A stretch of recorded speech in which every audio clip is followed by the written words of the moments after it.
orang tua rajin ibadah wajah. Bentar lagi. Bentar lagi. Kalau udah 60-70 rajin sholat wajar. Bentar lagi udah Karena ngaji kemarin ya. Tanpa beribadah. Dari ayat 1000 dinar.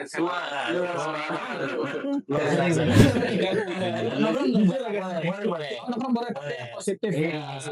Nongkrong sambil bicara. Kita untuk Ada lagi berarti anak muda Ini buat anak muda nih. Nah, gimana sih caranya nih biar kita menanamkan nilai-nilai ini di kehidupan kita sehari-hari?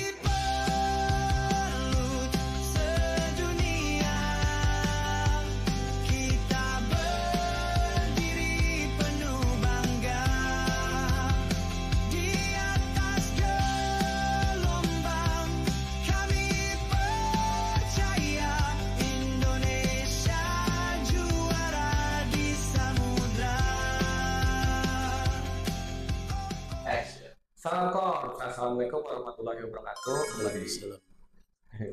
Kembali saya Randy Manggala hari ini di podcast CIP. Untuk hari ini spesial sekali juga, kita akan ada kedatangan banyak tamu ya, ada 3 orang yang nantinya akan berbagi-bagi cerita, berbagi-bagi nasihat untuk kita semua. Langsung saja mungkin telah hadir bersama kita Pak Ustadz siapa Pak? Abdul Khair. Pak Ustadz, Assalamualaikum Pak. Waalaikumsalam warahmatullahi wabarakatuh. Ini dengan Pak Hamzah. Oh iya, ini dengan siapa nih Mas? Lukman 61. Oh, dengan Lukman 61 ya. Oke, ini bertiga ini kan datang sini ke podcast yang mau bagi-bagi cerita nih Pak ya. Mungkin sebelum kita mulai, saya kasih kesempatan mungkin dari Pak Ustadz dulu boleh memperkenalkan diri ke para pemirsa CIP di rumah. Silakan Pak Ustadz. Boleh perkenalkan diri. Bismillahirrahmanirrahim. Assalamualaikum warahmatullahi wabarakatuh. Nama saya Haji Abdul Khair. Saya tinggal di Sumber Agung, Kecamatan Tanjung Priok, Jakarta Utara. Dan saat ini alhamdulillah saya diberi kesempatan untuk berbagi sedikit ilmu untuk seluruh pemirsa. Ya, yaitu acara podcast ini. Insyaallah mudah-mudahan bermanfaat. Amin. Amin.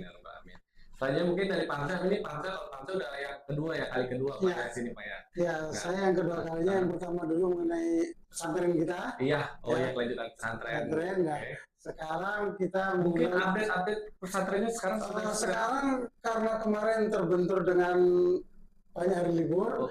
Kemarin kita di tempat ini juga kita rapat untuk finalisasi desain pesantren kita. Alhamdulillah kemarin Ketua CIP juga hadir di tempat ini untuk insya Allah kita mulai di pertengahan Januari ini. Di pertengahan Januari. Iya. Di pertengahan Januari. Pertengahan Januari ini kita mulai groundbreaking-nya mungkin. Groundbreaking-nya sudah. Hanya finalisasi desain sama panitia pembangunannya. Nanti Kapten Budi Pramono 33 nanti ketuanya. Luar biasa. Update perkembangan daripada pesantren CIP. Selanjutnya ini ada Mas Ganteng, siapa nih Mas namanya Mas? Nama saya Lukman. Saya angkatan 61. Angkatan 61. Sebenarnya sih saya di episode kali ini mungkin figuran aja ya. Figuran aja. Tapi mungkin kenalan juga aktif di mana nih dinasnya nih Mas? Kebetulan saya bukan yang Polbit ya. Jadi saya reguler, saat ini saya menjalankan beberapa perusahaan. Wira swasta. Iya, wira swasta. Berkah. Alhamdulillah. Oke, itu dari Korps tamu-tamu saya yang akan hadir akan membagikan mungkin tausiah, mungkin nasihat dan informasi-informasi lainnya. Untuk tema kali ini kita akan membahas terkait Isra Mi'raj dan juga persiapan menyambut bulan suci Ramadan ya. Apalagi bulan suci Ramadan tinggal berapa hari lagi nih Pak Ustadz? Hampir 40 hari lagi. 39 hari lagi. Insyaallah. Nah, di tengah-tengah itu mungkin dari Pak Ustadz mau tausiah atau mungkin saya langsung kasih pertanyaan aja nih Pak Ustadz. Ya, mungkin sedikit tausiah dari Pak Ustadz Abdul Khair. Waktu dan tempat dipersilakan. Baik, terima kasih pemirsa. Nabi kita Muhammad SAW sering berdoa ketika datang bulan Rajab. Allahumma barik lana fi Rajab wa Sya'ban wa ballighna Ramadan.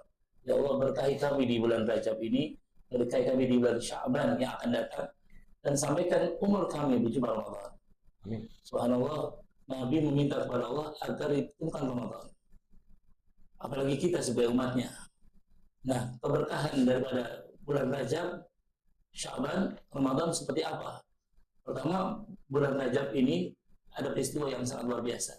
Peristiwa Isra dan Mi'raj ya. Nabi Muhammad SAW. Insya Allah hari Jumat akan datang tepat 27 Rajab. 27 Rajab. Pas Isra dan Mi'raj. Pas Isra. Dan ayatnya Allah abadikan di surat Al-Isra. Ayat yang pertama. Subhanalladzi asra bi 'abdihi lailan minal masjidil haram ilal masjidil aqsa alladzi barakna haulahu biduriyahu min ayatina inna wasamil basir. Maksud ya Allah yang akan memperjalankan hambanya pada suatu malam dari Masjidil Haram ke Masjidil Aqsa yang telah kami berkahi di sekitarnya untuk kami lihatkan kepadanya tanda-tanda kebesaran kami, dan juga Allah katakan Allah maha mendengar lagi maha melihat. Nah kemudian Allah kasih perintah sholat di situ. Rasul menerima perintah sholat. Di samping Allah perlihatkan kekuasaannya, Allah perlihatkan surga dan neraka dan siapa cara penghuninya, Allah juga memberikan yaitu perintah sholat. Makanya begitu hebatnya sholat ini, sampai-sampai perintah sholat bukan hanya sekedar cukup turun ayat. Kalau puasa cukup turun ayat, Al-Baqarah 183. Haji juga cukup turun ayat. Wallahi ala nasi hijul baiti manis atau alaihi sabila. Tapi ketika perintahkan kita sholat, nggak cukup wakil sholat. Ini kan sholat, tapi nabinya langsung diundang oleh Allah dengan peristiwa Isra Mi'raj tersebut. Makanya sholat ini ibadah yang paling utama dibanding ibadah yang lain. Dan yang paling utama dihisab adalah sholat kita. Kata Nabi, kalau sholat kita baik, benar, insya Allah yang lainnya juga baik. Tapi kalau sholat kita rusak, buruk, maka buruklah amal yang lainnya. Ini bulan Rajab ya. Dan kita disunahkan untuk banyak istighfar. Minimal Rabbi firli warahmi wa tub alayya, atau istighfar apa saja. Dan bulan Sya'ban itu ternyata bulan Sya'ban itu bulan di mana turunnya ayat tentang puasa. Walaupun ibadah puasa bukan di bulan Ramadan turunnya ayatnya, di bulan Sya'ban di tahun kedua Hijriah. 183 Al-Baqarah. Ya ayyuhallazina amanu kutiba alaikumus syiyam kama kutiba alladzina min qablikum la'allakum tattaqun. Dan targetnya adalah la'allakum tattaqun. Jadi Allah ingin mengangkat derajat orang beriman menjadi derajat yang muttaqin, derajat yang paling tinggi, bukan yang paling tinggi jabatannya, yang paling mulia bukan yang paling banyak hartanya, bukan yang paling ganteng atau cantik rupanya, tapi yang paling takwa kepada Allah Subhanahu wa taala. Nah, kemudian nanti di bulan Ramadan ini tentunya Nabi mengatakan syahrul mubarak, bulan penuh berkah.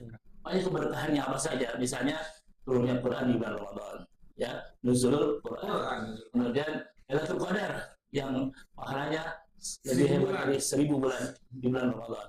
Kemudian doa-doa diijabah, dosa-dosa diampuni, dan surga rindu kepada orang-orang yang berpuasa di bulan Ramadan. Ini luar biasa nih. Ya, ini sebagai pengantar saja. Ya, silakan jika ada yang mau bertanya di bawah. Luar biasa tadi itu sedikitnya tausiah tentang Isra Mi'raj sekaligus juga tentang Ramadan ya. Oke, mungkin ini kita juga udah merangkum beberapa pertanyaan juga dari subscriber kita, dari teman-teman rekan-rekan. Jadi mungkin saya bacakan satu-satu ya Ustaz ya. Yang pertama nih Ustadz, bisa dijelaskan nggak secara ringkas makna dan peristiwa penting dalam Isra Mi'raj? Mungkin tadi sudah sempat dibahas ya, tapi mungkin yang terpenting mungkin boleh diulangi. Baik, ini kisah peristiwa Isra Mi'raj itu perjalanan Muhammad dari Masjidil Haram ke Masjidil Aqsa. Namanya juga Asra Yusri Isra. Saya catat Sarahnya perjalanan malam. Kalau Asra, Allah memperjalankan Nabi Muhammad di waktu malam hari. Apalagi ada kalimat lailan, malam, dari Masjidil Haram ke Masjidil Aqsa. Di Mekah, Masjidil Haram, kiblatnya umat Islam, dan Masjidil Aqsa, Palestina. Alhamdulillah kami sudah sempat sholat di 3 masjid itu, Masjidil Haram, Nabawi, dan Aqsa. Masya Allah, perjalanan yang sangat luar biasa. Dalam tempo 1 malam saja Nabi. Satu malam saja. Iya, 1 malam saja. 1 malam saja beliau yang biasanya ditempuh dengan maksudnya Ustadz ini 1 malam di kita tidak mungkin nih bos. Luar biasa ya 1 malam. 1 malam saja. Dari Mekah ke Palestina biasanya 30 hari naik unta. Pulang pergi berarti kan 2 bulan.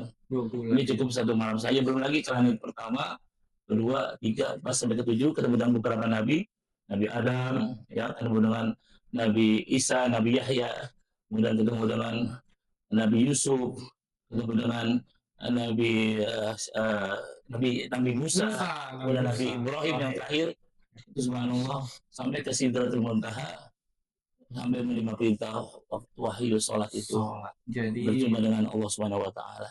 Isra Mi'raj makna utamanya adalah sholat ya. Iya, menerima perintah sholat tadi. Di samping survei juga ke surga dan neraka. Ada survei. Ini diperlihatkan. Pak, habis di survei Pokoknya ada surga deh. Insya Allah kita semua ada surga.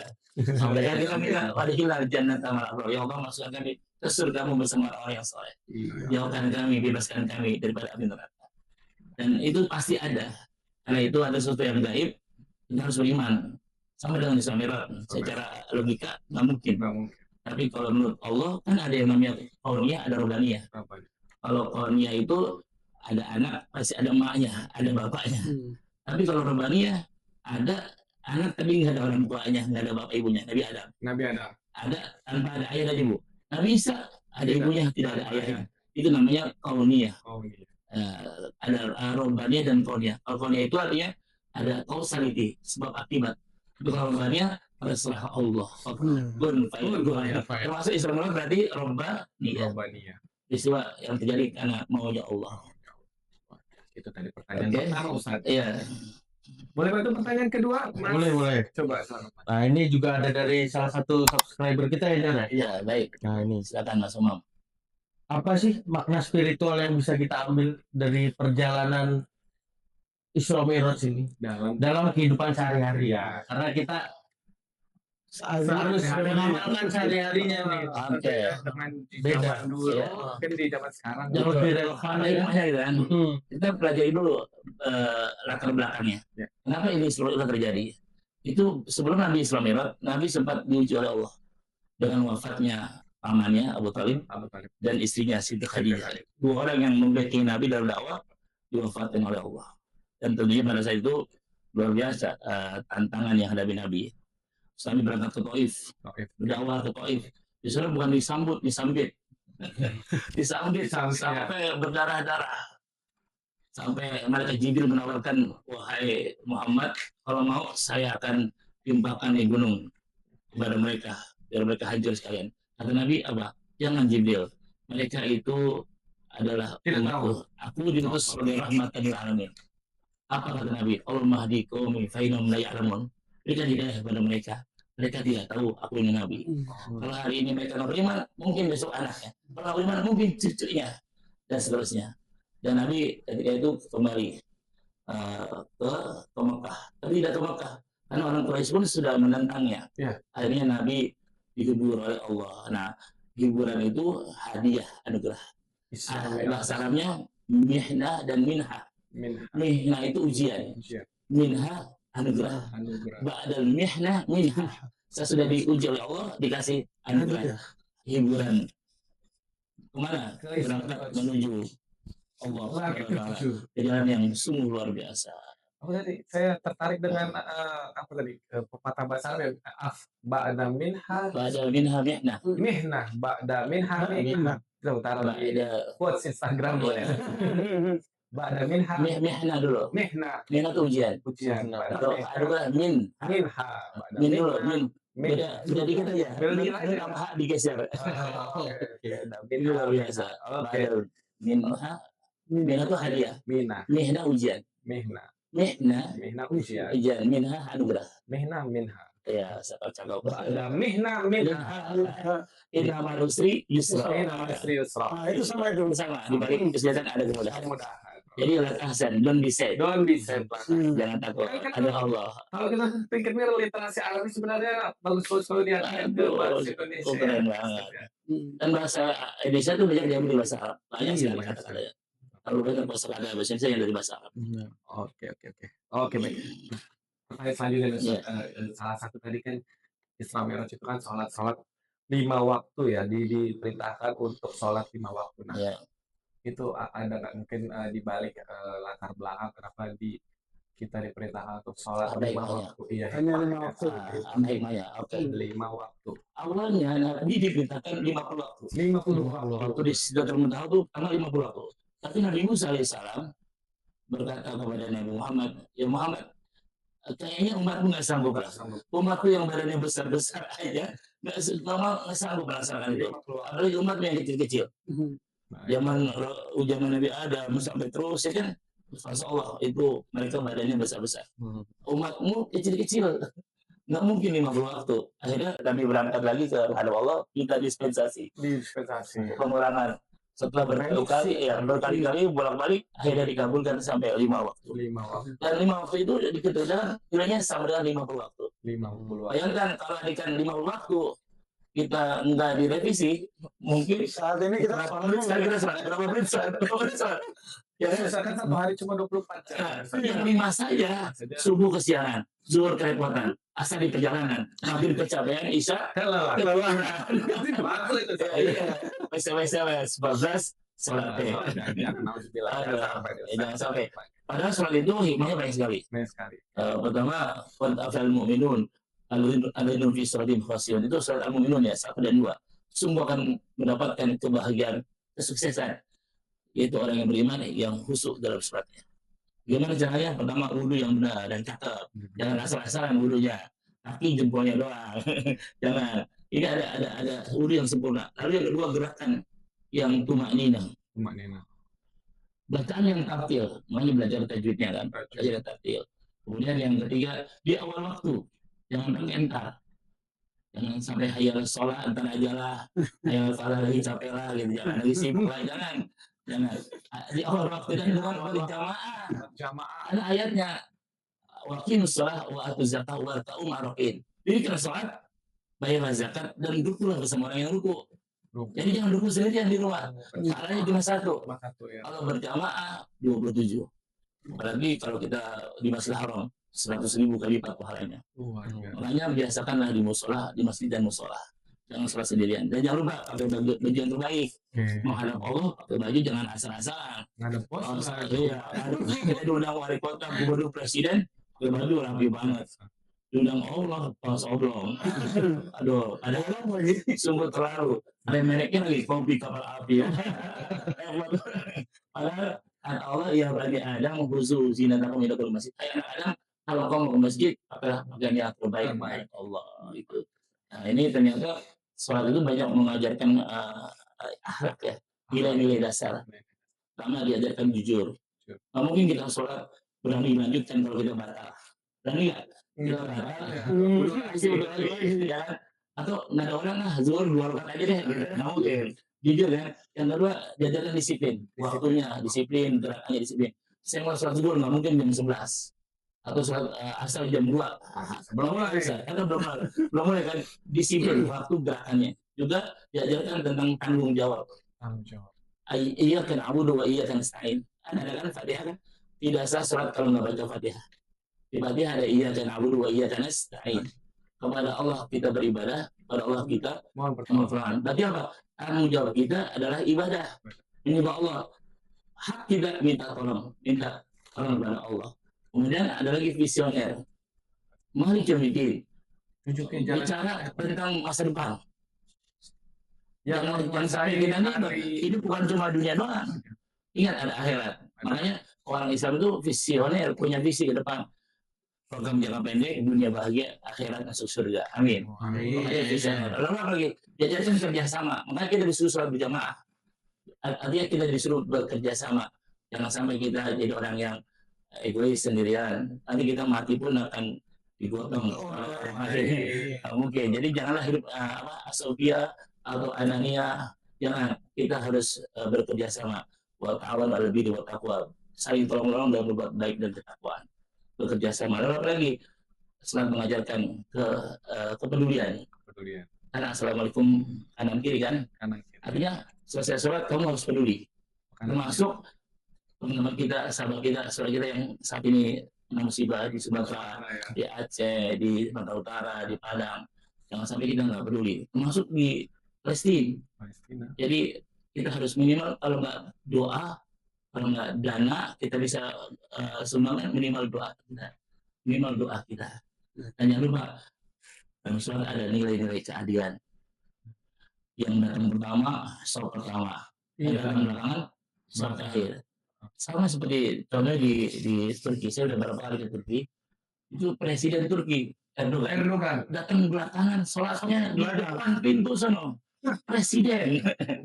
Jadi al awal bil awal wal akhir bil akhir, sesuai dengan kedatangannya. Jadi itu Islam mengajarkan keadilan, jujuran, disiplin, tanggung jawab, visioner, kerjasama, keadilan dan peduli. Subhanallah. Ini ajaran-ajaran sholat dan masih banyak lagi, termasuk ada ketenangan batin. Karena sholat itu artinya zikrullah. Orang kalau udah ingat sama Allah tenang. Udah capek-capek nih kerja sampai siang, azan subuh berkumandang langsung kita ambil wudhu. Terus ada nggak? Ada. Kita ruku sujud ada nggak gitu? Jadi Allahu Akbar itu takbir, yang lain kecil tuh.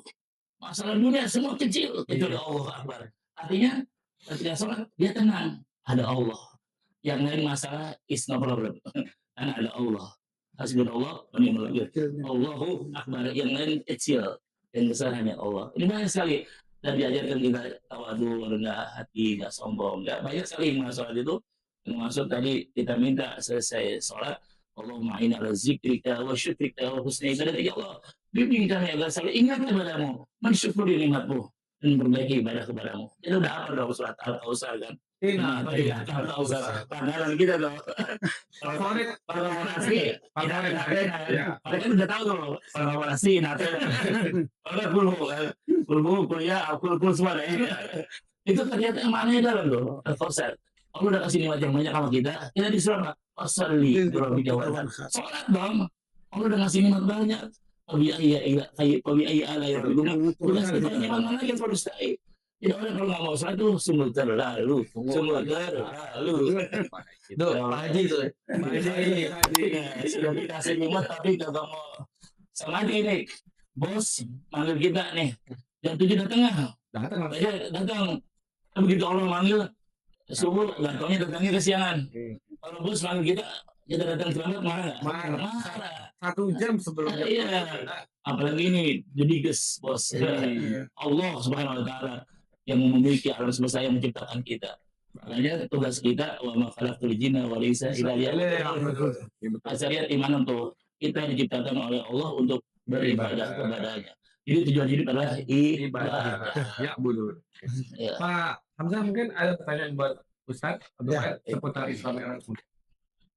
Kalau kita tahu tadi ya, kita hanya disuruh 5 waktu saja sholat.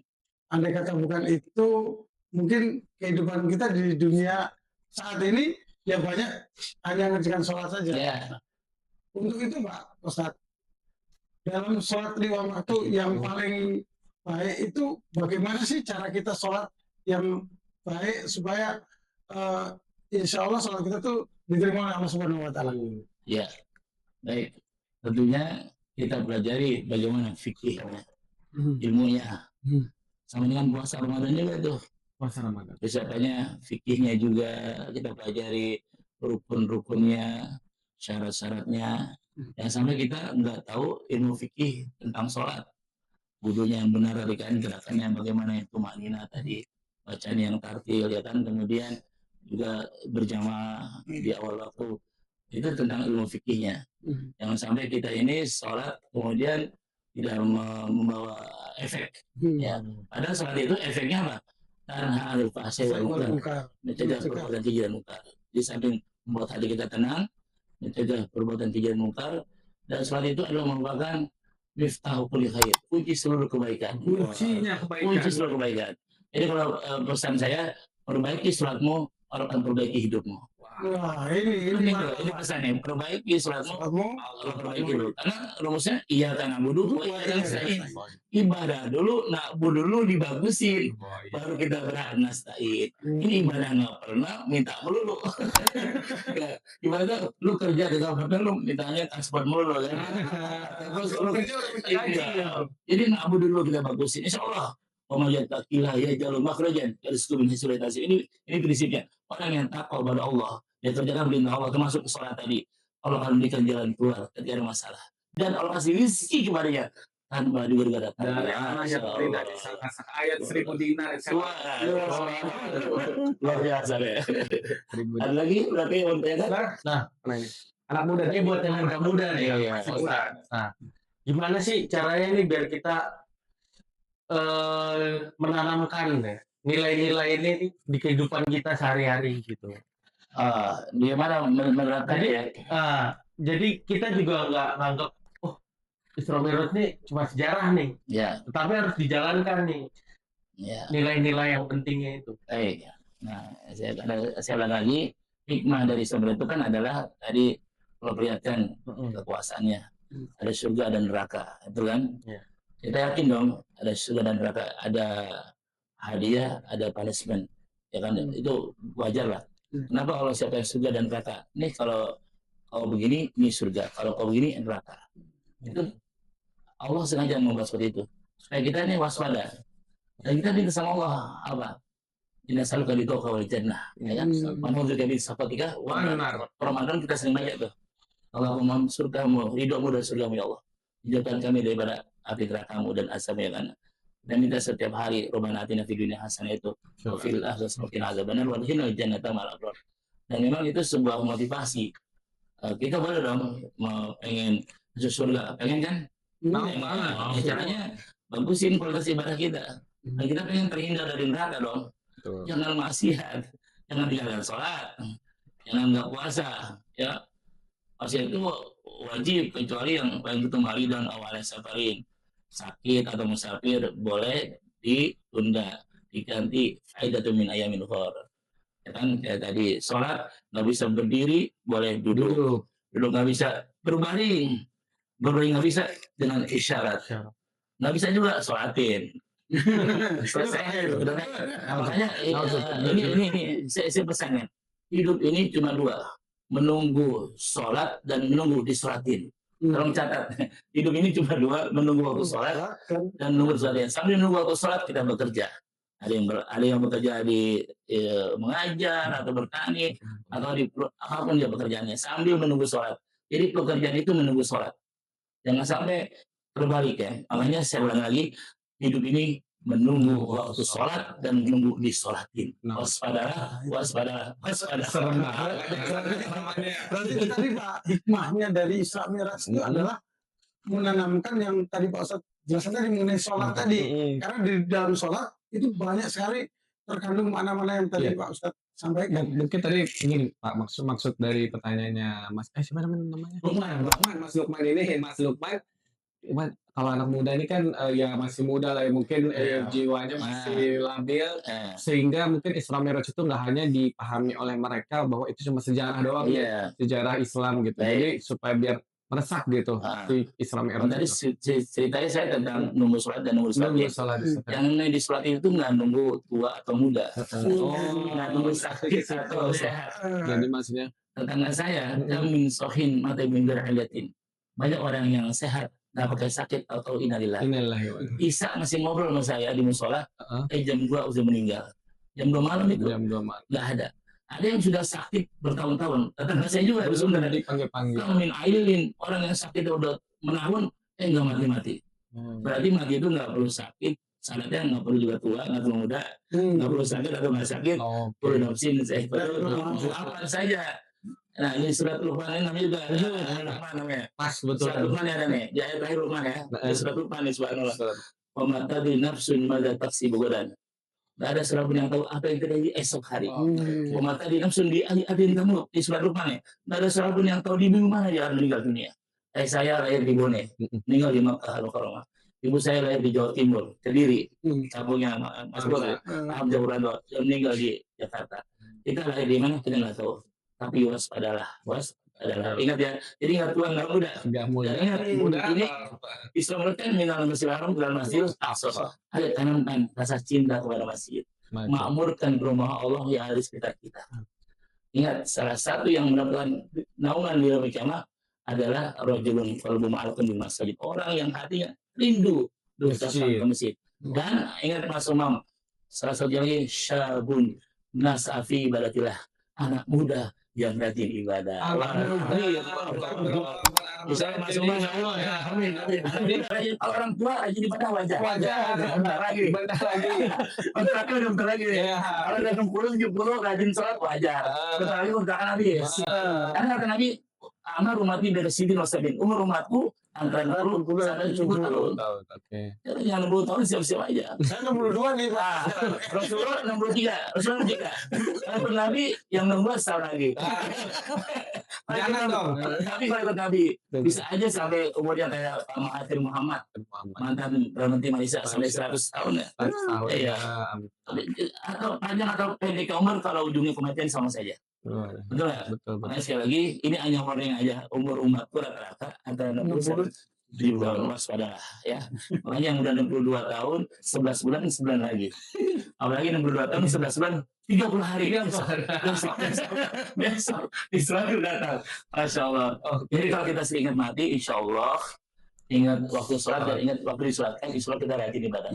Tidak ada muda yang hatinya rindu dalam masjid. Insya Allah Mas Umam jadi anak muda, sosok yang nasyafi ibadah, yang tumbuh dalam ibadah pada Allah. Ini pemuda hari ini, pemuda di masa depan. Amin. Jadi Subhanallah rijal lugat. iya. Itu pepatah mata. Apa tuh? Subhanallah rijal lugat. Pemuda hari ini pemimpin masa depan. Beliau Rijal lugat. Rijal lugat. Pemimpin masa depan. If you sing before breakfast, you cry before the night. Kalau kau bernyanyi sebelum datang makan pagi, kau akan menangis sebelum datang malam. Artinya kalau kamu masih muda kerjanya cuma hardolin, cuma dapur semua kasur, cuma nongkrong, nggak ada kegiatan yang positif, sholat enggak, belajar enggak, kuliah enggak, maka ya kasihan nanti. Demi Allah, hayatul fatah bil ilmu untuk kata Imam Syafi'i, demi Allah, hidupnya semudah harus berilmu dan bertakwa. Di samping dia berilmu, harus bertakwa, rajin ibadahnya. Kalau enggak ada, kata Imam Syafi'i, fakabir ali arba'ni wa fatiyah, maka takbirkanlah dia 4 kali takbir. Apa tuh? Sholat jenazah. Apalagi dia sudah mati. Ibadah nggak mau, belajar nggak mau, kuliah enggak, kerja enggak, sholat juga enggak. Anggap saja dia sudah mati. aduh. Nauzubillah. Alaihi arba'ni wa fatiyah. Ini ungkapan Imam Syafi'i. Hati-hati, waspada. Langsung Tetap semangat, tetap semangat. terpukul nih. Main nongkrong nggak? Sering nongkrong nggak nih? Dikurang-kurangin berarti nongkrong. Agak sering. Nongkrong boleh. Nongkrong boleh positif. Iya, nongkrong sambil bicara. On the track kita on the track. Sambil buat tawas sambil hati buat tawas. Mungkin dia nongkrongnya ngajakin anak-anak teman-temannya sholat. Kalau dulu saya ngajak kajian.